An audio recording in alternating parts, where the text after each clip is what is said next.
Commander Kalenvor stood rigid at the bridge viewport, watching the approaching shuttle with undisguised contempt. The Forlag collective vessel under her command, the Adamant Resolve, was a pinnacle of disciplined precision, from its gleaming corridors to the perfectly synchronized movements of its crew. Every surface spoke of order, control, and uncompromising adherence to the ancient protocols that had made the Forlag Collective a formidable power across 3 sectors. And now, they were being forced to welcome a human. Commander, her first officer, Talon, approached with practiced economy of movement. The Alliance Exchange officer's shuttle has docked in Bay 4. Shall I have him escorted to his quarters first, or directly to the bridge for formal introduction? Kalen's jaw tightened beneath her helmet. The silvery blue armor she wore was adorned with carefully etched symbols of her lineage, battle honors, and campaign victories, each mark precisely placed according to traditions dating back 16 generations. "Bring him directly to the bridge," she replied, her voice cool and measured. "Let's begin this experiment without delay." 20 minutes later, Lieutenant Marcus Mark Thorne strode onto the bridge with an easy grin that instantly set Kalen's teeth on edge. Where Forlag officers moved with calculated precision, this human practically sauntered. His Alliance uniform, while technically regulation, somehow managed to look rumpled despite being freshly pressed. A small, unauthorized patch was sewn onto his shoulder, some kind of cartoon character giving a thumbs up. "Commander Vor," he greeted her with unwarranted enthusiasm, snapping a salute that was technically correct but somehow lacked the proper crispness. "Lieutenant Marcus Thorne, but everyone calls me Mark. Reporting for duty and absolutely thrilled to be aboard the Adamant Resolve." "She's a beauty." Kalen returned the salute with rigid precision. "Lieutenant Thorne, the collective command has informed me of your qualifications." She managed to infuse the word with subtle doubt. "You will be assigned to tactical operations under Subcommander Drovak. I expect you to observe proper Forlag protocols at all times." "Absolutely, Commander," Mark replied, his smile unwavering. "I've been studying up, though I have to admit, your manual on bridge etiquette alone is longer than my Academy's entire tactical handbook." Several of the bridge officers exchanged glances. Humor during formal introductions was explicitly forbidden in Forlag Protocol Section 37B. "Perhaps that explains the Alliance's tactical limitations," Kalen responded coldly. "Subcommander Drovak will provide your duty schedule. I suggest you familiarize yourself with our systems and protocols before tomorrow's combat simulation." "Looking forward to it," Mark said, seemingly impervious to her frigid tone. As he turned to follow Drovak, Kalen noticed something that made her posture stiffen even further. A small toolkit hanging from his belt that appeared to contain non-standard, possibly even hand-modified equipment. "Lieutenant," she called after him, "those tools are not regulation issue." Mark glanced down at the toolkit. "Oh, these? Custom job. Been saving my hide for years." "Don't worry, Commander. They're completely safe and tested. Mostly tested, anyway." He winked and followed Drovak into the turbolift. The bridge fell silent. No one had ever winked at Commander Kalenvor before. The following morning, the combat simulation revealed exactly what Kalen had feared. Lieutenant Thorne's approach to tactical challenges was chaotic, improvisational, and thoroughly un-Forlag. Where Forlag officers relied on proven formations, overwhelming firepower, and time-honored maneuvers, the human seemed to make up his tactics as he went along. "What exactly are you doing, Lieutenant?" Kalen demanded as she watched him input a series of unconventional commands during a simulated asteroid field engagement. "Creating a magnetic pulse echo," Mark replied without looking up. "If I can bounce it off that nickel-iron asteroid at the right angle, their sensors will read multiple phantom signatures of our ship." "That is not a recognized tactic in the Forlag Combat Manual," Drovak stated flatly. "Well, no," Mark admitted. "I kind of came up with it during an ambush near Cygnus Beta. Saved our whole squadron when we were outgunned 3-1. "And you attribute this success to your improvisation?" Kalen asked, making no attempt to hide her skepticism. "That, and a healthy dose of luck," Mark grinned. Luck. Kalen repeated the word as though it were profane. The Forlag do not rely on luck, Lieutenant. We rely on discipline, precision, and adherence to battle-tested protocols. Your unorthodox methods may have some limited application in the disorganized Alliance fleet, but here they are a liability. The simulation continued, and despite Kalen's cutting critique, Mark's unconventional approach did yield some surprising results. His phantom signature trick confused the simulated enemy long enough to allow a flanking maneuver, though Kalen was quick to point out that a properly executed four-lag pincer formation would have achieved the same result with less risk. Over the next 2 weeks, Mark's presence became a persistent irritant to Kalen's sense of order. He was perpetually making modifications to equipment without proper authorization, suggesting tactical alternatives that violated established doctrine, and worst of all, establishing an easy rapport with the junior officers who seemed surprisingly receptive to his informal manner. The situation came to a head during a routine system check when the ship's secondary navigation array suddenly failed, threatening to drop the Adamant Resolve out of hyperspace in an unmapped region. Rerouting power through tertiary backups called out the navigation officer as warning lights flashed across the bridge. Backup initialization sequence commencing. Time to completion, 3 minutes, 40 seconds. Unacceptable, Kalen stated. We will drift into the gravity well of that neutron star in under 3 minutes. Engineering, prioritize. Permission to try something, Commander? Mark interrupted, already moving toward the navigation console. We follow protocol, Lieutenant. But Mark was already pulling his toolkit from his belt. With respect, Commander, we don't have time for the full restart sequence. Without waiting for permission, he dropped to his knees, pried open an access panel beneath the console, and began rerouting connections with alarming speed. Lieutenant Thorne. Kalen's voice carried the full weight of her authority. Stand down immediately. Almost there, Mark muttered, ignoring her. He pulled what looked like a homemade circuit bypass from his toolkit, jammed it into the exposed systems, and then, to the horror of every four-lag officer present, delivered a sharp kick to the side of the console. The navigation display flickered, went dark, and then abruptly returned to life. Navigation restored, announced the ship's computer. Primary systems online. A stunned silence fell over the bridge. Mark stood up, brushing off his hands with a satisfied smile. Sometimes these Class 7 navigational arrays just need a little persuasion, he explained, as if kicking vital equipment were a perfectly reasonable maintenance procedure. The circuit lockout gets stuck in the safety position. The bypass I installed should hold until engineering can do a proper fix. Kalen was speechless for 3 full seconds, a lifetime by four-lag standards. You will submit a full report detailing exactly what you just did to my ship, Lieutenant, she finally managed.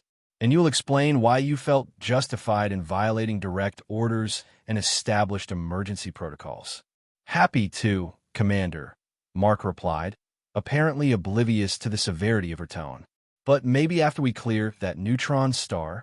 Kalen returned to her command chair, her posture betraying none of the conflicting emotions within. The humans' methods were chaotic, undisciplined, and completely contrary to everything the four-lag stood for. But they had worked, and that small, inconvenient fact lodged in her mind like a splinter. 2 days later, deep in the contested Niran sector, the Adamant Resolve received a distress call from a four-lag survey vessel.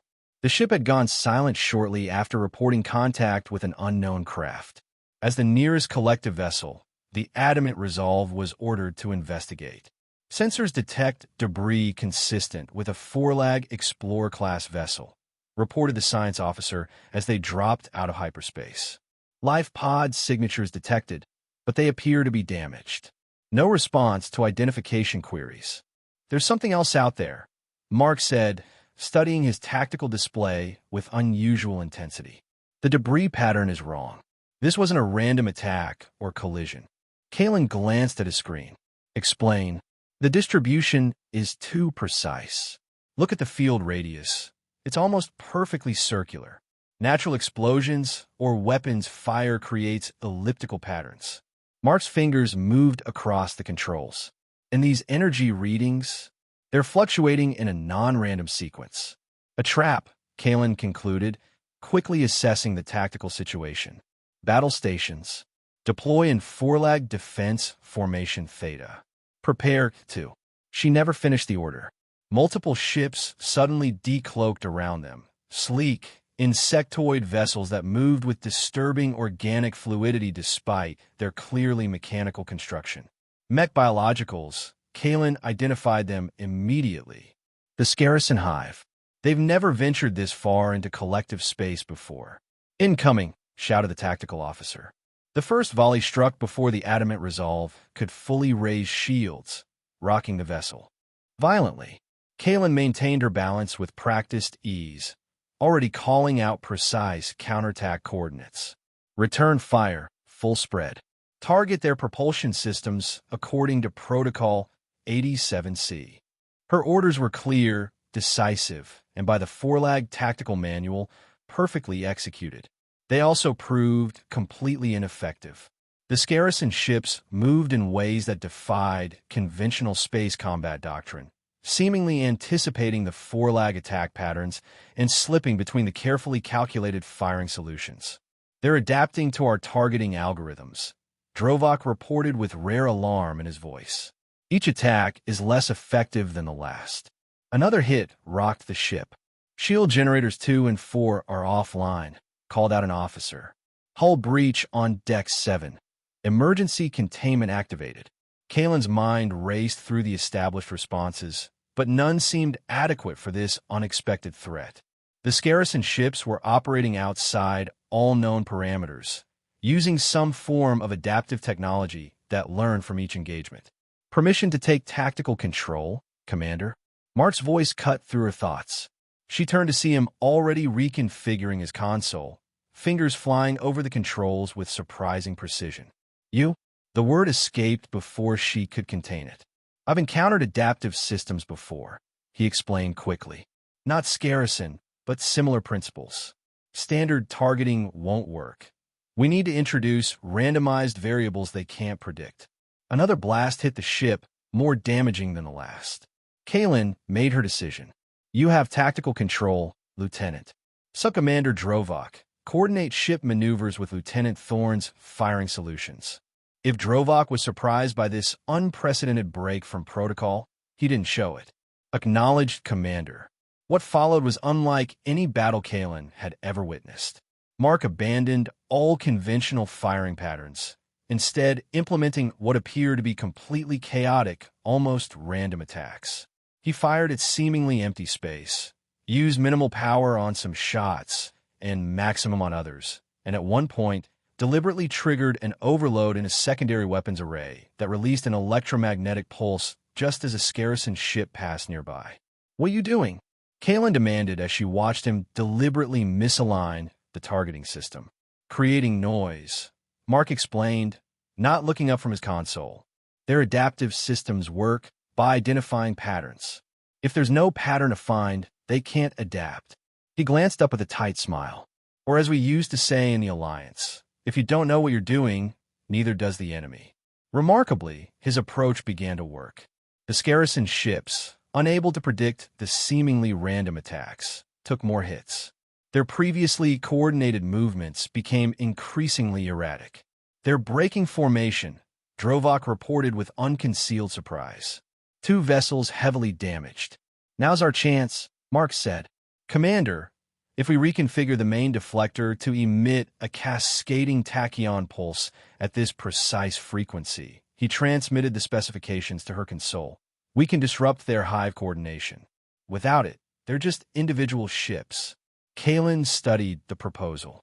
It was unorthodox, potentially dangerous to their own systems, and nowhere in the four-lag tactical database. It was also their best chance. Implement, she ordered. The pulse, when activated, had an immediate effect.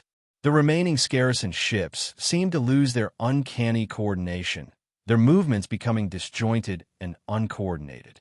The adamant resolve's conventional weapons suddenly became effective again, and within minutes, The enemy vessels were retreating, jumping to hyperspace in what was clearly a disorganized withdrawal rather than a tactical redeployment. As the bridge crew assessed the damage and began repairs, Kaylin found herself standing beside Mark at the tactical station. "Your methods were unorthodox, Lieutenant," she said finally. "But effective," he replied, not bothering to hide his satisfaction. "Yes," she admitted, the word feeling foreign on her tongue. "Effective, though I suspect they violated at least 17 separate sections of the four-lag tactical manual." "Only 17? Mark grinned. "I must be slipping." Despite herself, Kaylin felt the slightest tug at the corner of her mouth. Not quite a smile, but the closest thing to it that any of her crew had ever witnessed. She quickly suppressed it. "You will provide a complete analysis of the encounter and your tactical reasoning for official review," she stated, returning to proper four-lag formality. "The collective command will want to understand how a non-standard approach yielded these results." "Happy to," Mark replied. "Though I should warn you, my reasoning sometimes involves phrases like 'seemed like a good idea at the time' and 'had a hunch.'" Kaylin stared at him for a long moment. "Indeed," she said finally, before turning away to oversee the damage reports. That night, alone in her quarters, Kaylin found herself reviewing the battle footage, studying Mark's unorthodox tactics with a mixture of professional interest and lingering disbelief. His methods violated everything she had been taught, everything that defined four-lag military excellence. Yet they had saved her ship and her crew. It was unsettling. 3 weeks later, the Adamant Resolve received encrypted orders from Collective Command. Intelligence had located a Scarcin data hub in a remote asteroid field, believed to contain critical information on their new adaptive technology and future invasion plans. The Adamant Resolve, having already encountered and survived the Scarcin, was ordered to send a strike team to infiltrate the facility, extract the data, and, if possible, destroy the hub. The mission was classified as maximum risk. The facility's defenses were formidable, including multiple security layers designed specifically to counter four-lag infiltration techniques. Previous attempts by other collective special forces had ended in failure and significant casualties. "The challenge is the inner security core," Kaylin explained to her assembled strike team officers in the secure briefing room. "It utilizes a quantum encryption system that adapts to any intrusion attempt. Our standard decryption protocols have proven ineffective. So we can't hack in and we can't blast our way in without destroying the data we need," summarized Drovak. "A most efficient defensive design. There may be another way," Mark said, studying the holographic schematics with unusual focus. "The quantum encryption has to have a coherence field generator somewhere in the facility.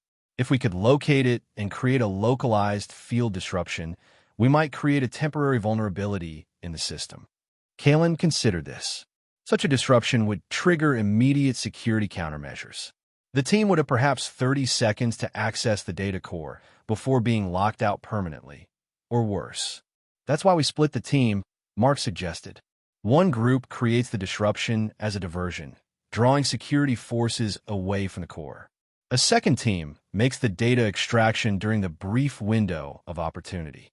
"And how does the diversion team extract?" asked the security chief. A brief silence fell over the room. "They don't," Mark said quietly. "Not immediately. They'd need to remain behind, continuing to disrupt systems to ensure the extraction team's escape. They'd have to find their own way out afterward, if possible." "Unacceptable," Kaylin stated firmly. "Four-lag protocol explicitly forbids sacrificial diversionary tactics. We do not abandon our own." "With respect, Commander," Mark countered, "the intelligence on Scarcin invasion plans could save millions of lives across multiple systems, including four-lag colonies. Sometimes the mission has to come before the protocol." Their eyes met across the table, a silent battle of wills. The other officers remained silent, watching this unprecedented challenge to four-lag command doctrine. "We will follow established four-lag infiltration protocols," Kaylin declared finally. "Dismissed." As the officers filed out, Mark lingered behind. "Commander, I've studied the reports from the previous attempts. The Forlag teams that went in by the book didn't just fail, they never came back. Not one of them. Your concern is noted, Lieutenant, Kalen replied coldly. It's not concern, it's tactical reality, Mark pressed.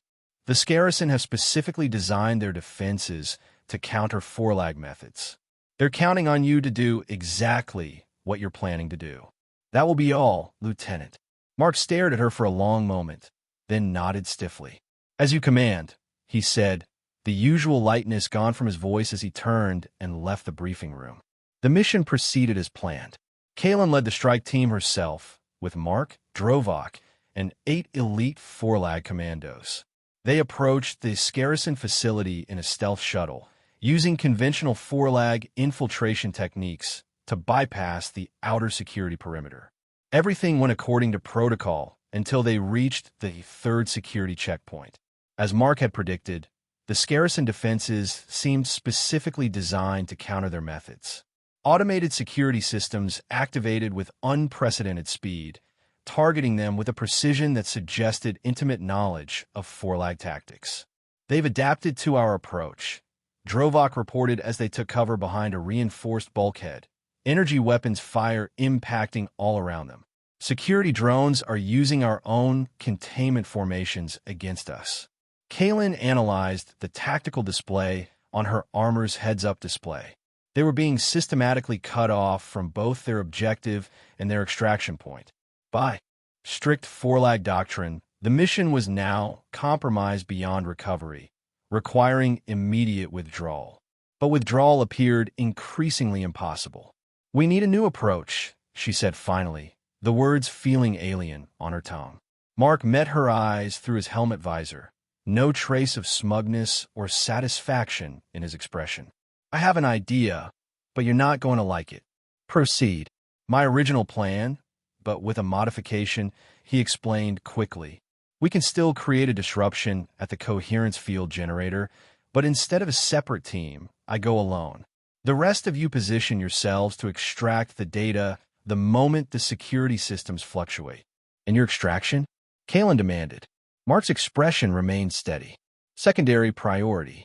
If there's an opportunity after the data is secured, I take it. If not, he shrugged, the gesture incongruously casual given the circumstances. That is not a proper contingency plan, Lieutenant. No, Mark agreed, but it's the only one that gives us a reasonable chance of completing the mission and getting most of the team out alive. Another barrage of weapons fire struck their position, weakening the bulkhead they sheltered behind. Time is critical, Commander, Drovak warned. Kalen made her decision. I will lead the disruption team. Lieutenant Thorne, you will command the data extraction. With respect, Commander, that doesn't make sense, Mark objected. I already know how to create the field disruption, and you know the data priorities better than I do. This is about operational efficiency, not rank. He is correct, Commander, Drovak added, surprising everyone. Lieutenant Thorne's technical approach is sound, and his familiarity with the disruption technique is a tactical advantage. Protocol C. 119 permits command flexibility in extraordinary circumstances. Kalen felt a momentary surge of what might have been pride in her first officer's unexpected adaptability. Very well, she conceded. Lieutenant Thorne will execute the disruption. Team Alpha will accompany me to the data core. Team Beta will secure our extraction route. We move in precisely 3 minutes. They synchronized their chronometers. As the team prepared, Kalen found herself standing beside Mark. Your plan violates at least 23 separate sections of the Forlag field manual, she said quietly. I counted 25. Actually, he replied with a ghost of his usual smile. But who's keeping track? I am, Kalen said. Then, after a pause, do not take unnecessary risks, Lieutenant. Complete your objective and extract if possible. That is an order. Understood, Commander. His expression grew serious. If I don't make it back, there's a modified encryption algorithm in my personal files. It might help collective intelligence stay ahead of the Scarison adaptations, at least for a while. Before she could respond, their chronometers signaled. It was time. The teams separated, moving with precision through the facility's winding corridors. Kaylin led her group toward the data core, listening through her comm as Mark provided updates on his progress toward the coherence field generator. In position, he reported finally, "I can access the generator, but it's going to trigger every alarm in the facility. Once I initiate the disruption, you'll have exactly 27 seconds before their backup systems compensate." Acknowledged. We are in position at the data core. Kaylin surveyed her team's formation, finding it oddly comforting to fall back on four-lag precision in this moment of unorthodox strategy. Execute on my mark. 3, 2, 1. Mark. The facility's lighting flickered as Mark initiated the disruption. Alarms blared, and Kaylin could hear weapons fire through the comm channel. Disruption successful. Mark's voice came through, punctuated by the sound of intense combat. Their security forces are converging on my position. You should have a clear shot at the data. Kaylin's team moved with ruthless efficiency, accessing the momentarily vulnerable data core and beginning the download process. The seconds ticked by with excruciating slowness. 17 seconds remaining, reported the tech specialist. Through the comm, they could hear Mark engaged in an increasingly desperate battle. "I've got company," he reported, his voice strained but still maintaining a hint of its characteristic lightness. "Lots of company. Very persistent, not great conversationalists. Download status. 10 seconds. Might want to hurry that up a bit. 5 seconds. Download complete." "Excellent work, team," Mark said, genuine relief in his voice despite his situation. "Now get moving. Extraction route beta should be clear. I've made sure they're all very interested in me at the moment." "Lieutenant, report your status and position," Kaylin demanded as her team secured the data module and began moving toward the extraction point. "Let's just say I'm keeping very busy," Mark replied, his breathing labored. "Don't worry about me, Commander. Just get that data out." Kaylin hesitated, an unfamiliar sensation of conflict rising within her. "We will secure the extraction route and return for you," she stated firmly. "Negative, Commander. Their reinforcements are already blocking any return route. The mission comes first, remember?" A burst of weapons fire came through the comm, followed by a grunt of pain. "Besides, I think I've found an alternative way out." "Maybe. Possibly. I'll let you know how it works out." "Lieutenant, it's been an honor serving with you, Commander," Mark interrupted. "Even if you did think my methods were sloppy." "Oh, and Kaylin." His use of her first name was so unexpected that she didn't immediately react. "Sometimes luck beats protocol. Remember that." The comm channel filled with static, then went silent. Kaylin stood frozen for 2.3 seconds, an eternity by four-lag standards, before her training reasserted itself. "Proceed to extraction," she ordered, her voice betraying none of the turmoil beneath. The team made it back to the shuttle and escaped the facility just as Scarcen reinforcements arrived. As they accelerated away, Kaylin watched the asteroid base receding on the view screen, searching for any sign of a secondary shuttle launch or escape pod. There was none. 3 days later, Lieutenant Marcus Thorne was officially listed as missing in action. The intelligence he had helped secure proved invaluable, revealing not only the secrets of the Scarcen adaptive technology, but also their planned invasion routes into collective space. Collective Command issued a formal commendation for the mission's success, with special notation of the acceptable losses incurred. Kaylin found the terminology unexpectedly disturbing. Life aboard the Adamant Resolve continued with the precise order and discipline of the four-lag, but Kaylin found herself increasingly conscious of the empty space Mark had occupied, not just physically, but conceptually. In tactical meetings, she sometimes caught herself wondering what unorthodox approach he might have suggested.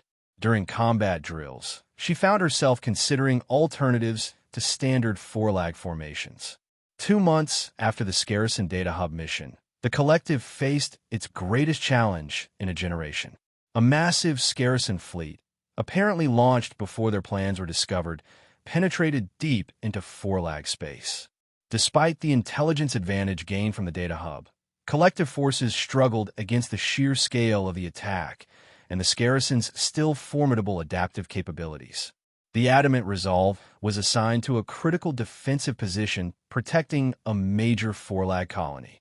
As Kalen reviewed the tactical situation, she found the traditional Forlag response plans inadequate for the threat they faced. These formations assume predictable enemy behavior, she said during the pre-battle briefing, surprising her officers.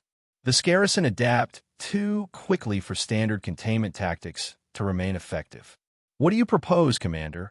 asked Drovok, something like cautious curiosity in his normally impassive voice. Kalen activated the tactical display. A modified approach. "We will begin with standard Forlag formations to establish their expectation, then introduce deliberate irregularities in our attack patterns. Randomized power distributions, variable targeting priorities, and intentional formation breaks." The officers stared at her in stunned silence. "Commander," one of them finally spoke, "these tactics violate core Forlag battle doctrine. They introduce unnecessary elements of chaos and unpredictability." "Precisely," Kalen replied. "The Scaracen cannot adapt to what they cannot predict. Their strength is in identifying and countering patterns. We will give them none." She looked around the table, meeting each officer's eyes. "I am aware that this approach contradicts established protocol. Those who find it unacceptable may request transfer to other vessels before engagement." No one moved. "Very well," she continued. "Subcommander Drovok will distribute the modified battle plans. We engage in 6 hours." Dismissed. As the officers filed out, Drovok remained behind. "An unconventional approach, Commander," he observed. "Do you object, Subcommander?" "No," he said after a moment's consideration. Lieutenant Thorne's methods, while chaotic, proved effective against this enemy. It is logical to adapt our own approach accordingly." Kalen nodded, acknowledging what they both knew. This was more than a tactical adaptation. It was a fundamental shift in her command philosophy. When the battle came, it was unlike anything in Forlag military history. The Adamant Resolve led its battle group with maneuvers that defied conventional space combat doctrine. They accelerated when standard tactics dictated deceleration, concentrated fire on seemingly random targets rather than obvious threats, and at one crucial moment, deliberately vented plasma from their engines to create a sensor-blinding cloud that confused the Scaracen targeting systems. The bridge was a study in controlled chaos, with Kalen issuing orders that would have been unthinkable months earlier. "Rotate shield harmonics on a random sequence," she commanded. "Weapons, implement firing pattern Thorn Alpha." If any of the officers noted the non-standard designation, they made no comment, seamlessly executing the irregular attack pattern that Mark had used against the Scaracen in their first encounter. The battle raged for hours, with the Forlag fleet gradually gaining the upper hand as the Scaracen struggled to counter their unpredictable tactics. When the Scaracen flagship attempted to coordinate a final, desperate assault, Kalen saw her opportunity. "All vessels," she transmitted to the battle group. "Execute maneuver Mark 1 on my mark." There was a fractional hesitation as the other commanders registered the completely non-regulation designation, but they complied, trusting her judgment. The resulting coordinated yet seemingly random movement of the Forlag vessels created gaps in their formation that tempted the Scaracen flagship into a fatally exposed position.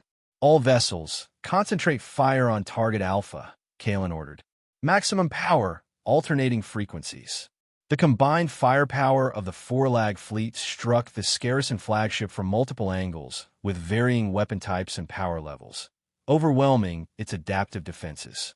The massive vessel broke apart under the assault, its destruction triggering disarray throughout the remaining Scaracen forces. Within an hour, the battle was over. The Scaracen fleet scattered, retreating in disarray. The Forlag colony was saved, and the Adamant Resolve had not lost a single vessel under its command. In the aftermath, as damage reports and victory assessments flowed in, Kalen stood at the viewport of her ready room, gazing out at the stars. The door chimed. "Enter," she called. Drovok stepped in, his posture formal, but something almost like emotion visible in his eyes. "Collective Command has acknowledged our victory, Commander." "They are." requesting a detailed explanation of our tactical approach. I imagine they are, Kalen replied, still looking at the stars. Prepare a full report. Include complete analysis of the non-standard elements and their effectiveness. Yes, Commander. Drovak hesitated, then added, the battle group commanders have submitted their reports as well. They specifically noted the effectiveness of Maneuver Mark I. There have been inquiries about its origin and designation. Kalen turned to face him. Tell them the truth, Subcommander. It was named for an officer who recognized that sometimes breaking protocol is necessary for victory. Understood.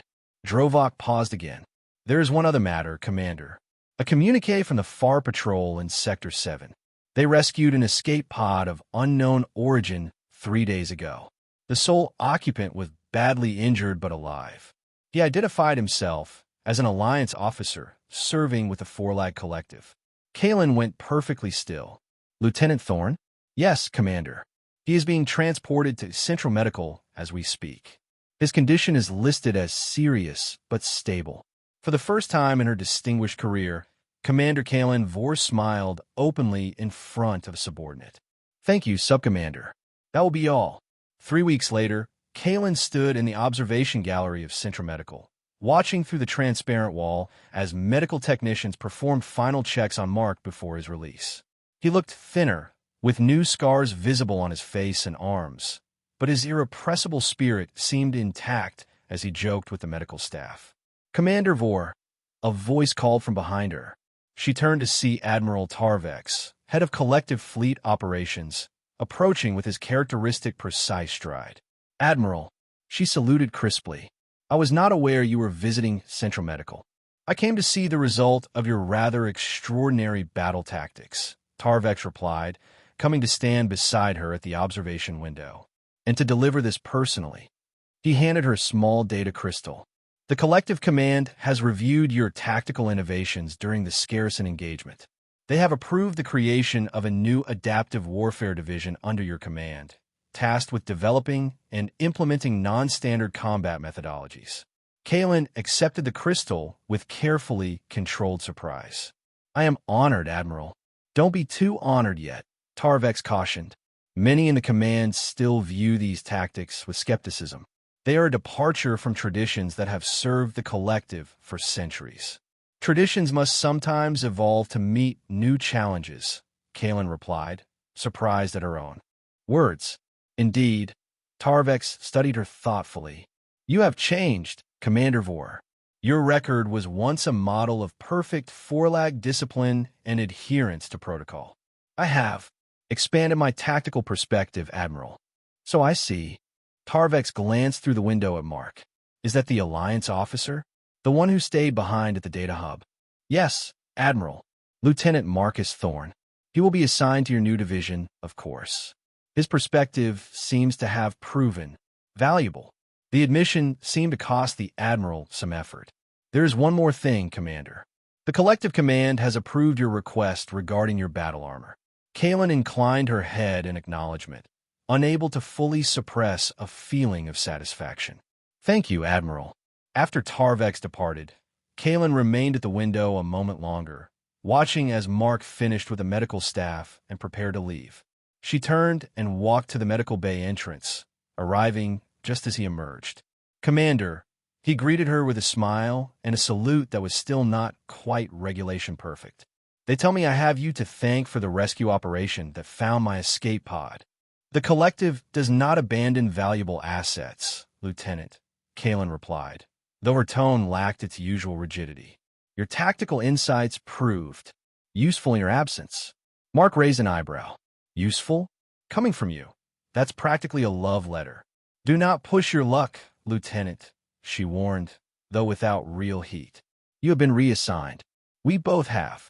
Oh, his interest was clearly piqued. Something exciting, I hope? Please tell me it's not drafting updated protocol manuals. I barely survived the Scarcen. Bureaucracy might finish me off. Adaptive Warfare Division, Kalen informed him. A new unit tasked with developing unconventional combat methodologies for the Collective. I will command. You will serve as Chief Tactical Advisor. Mark stared at her in undisguised shock. The Forlag Collective is creating a division for unconventional tactics? Are you sure the Scarison didn't win and we're in some kind of alternate reality? The collective adapts when necessary, Kalen replied. Recent events have demonstrated the value of flexibility in our approach. Recent events meaning you used my tactics, and they worked, Mark translated with a growing grin. Kalen fixed him with a stern look. I incorporated certain elements of your approach into a modified Forlag strategic framework. You went off book, Mark said, his grin widening. Admit it, Commander. You broke protocol, improvised, maybe even relied on a little luck. I made tactical adjustments appropriate to the circumstances, she corrected primly. And did these tactical adjustments have names? I heard a rumor about something called Mark I. Kalen's posture stiffened slightly. Temporary field designations for unconventional maneuvers. They will receive proper Forlag classification codes in due time. Mark studied her face, his expression softening from teasing to something more genuine. Thank you, he said simply, for coming back for me, for not giving up. As I said, the collective does not abandon valuable assets. Right, Mark finished for her. But we both know that's not the whole story, is it? Kalen met his gaze directly. No, she admitted. It is not. A moment of understanding passed between them, more profound than any they had shared before. Well then, Mark broke the silence with a lighter tone.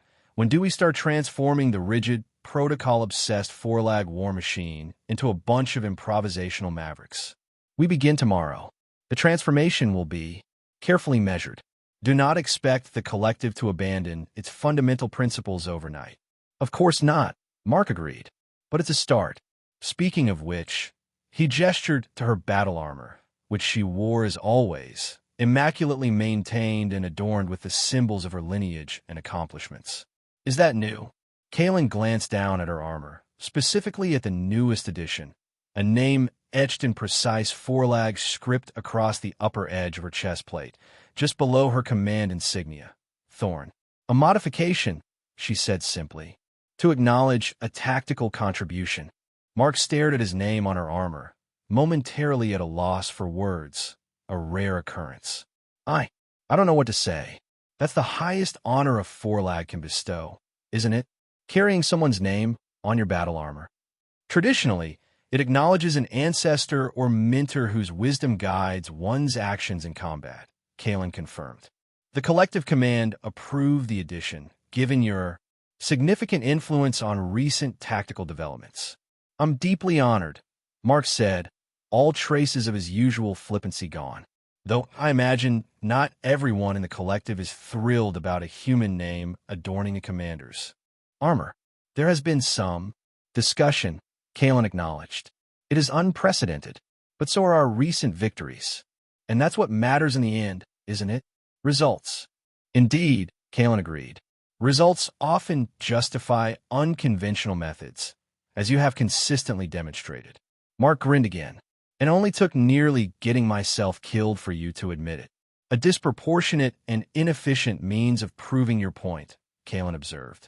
In the future, Lieutenant, I expect you to demonstrate your tactical innovations without the excessive heroics. I'll do my best, Commander, Mark promised, falling in a step beside her as they began walking toward the medical center's exit.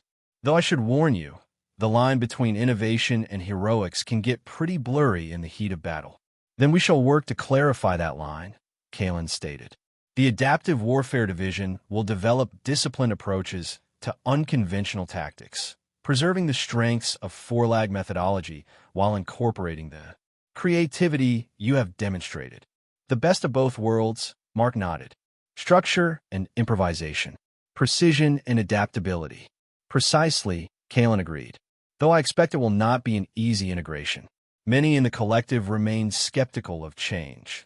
Change is never easy, Mark acknowledged. But sometimes it's necessary. The universe keeps evolving. New threats, new challenges.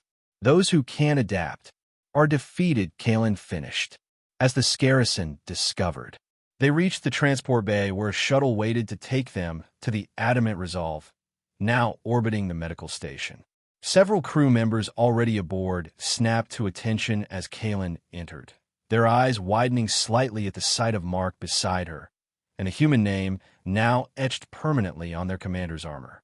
"Ready to make history, Commander?" Mark asked quietly as they took their seats. Kalen considered this for a moment. "No," she replied finally. "I am ready to ensure the collective's continued tactical superiority through necessary evolution. If that becomes history, so be it." Mark smiled. "That's what I said, just with more words." For the second time in her distinguished career, Commander Kalen Vore allowed herself to smile in the presence of her subordinates, though only slightly. It was, after all, still a four-lag vessel, and some protocols were worth preserving. As the shuttle departed for the Adamant Resolve, the crew could not help but notice the subtle but profound change in their commander. Still every inch the disciplined, precise four-lag officer, but now carrying something new. Not just the human name etched on her armor, but a newfound flexibility in her thinking, a willingness to consider alternatives that would have been unthinkable months before. The woman who had once mocked a human's unorthodox skills now wore his name on her armor, a permanent reminder that even the most rigid traditions must sometimes bend to meet new challenges. It was a lesson the entire collective would soon learn as the Adaptive Warfare Division began its work, forging a new path that honored the past while embracing the unpredictable future. And somewhere in the vast, ever-changing cosmos, new threats were emerging, threats that would test this unlikely partnership and the evolution it represented. But for now, as the shuttle docked with the Adamant Resolve, Commander Kalen Vore and Lieutenant Marcus Mark Thorne stood ready to face whatever came next, with precision, with adaptability, and perhaps, though Kalen would never openly admit it, with just a touch of luck.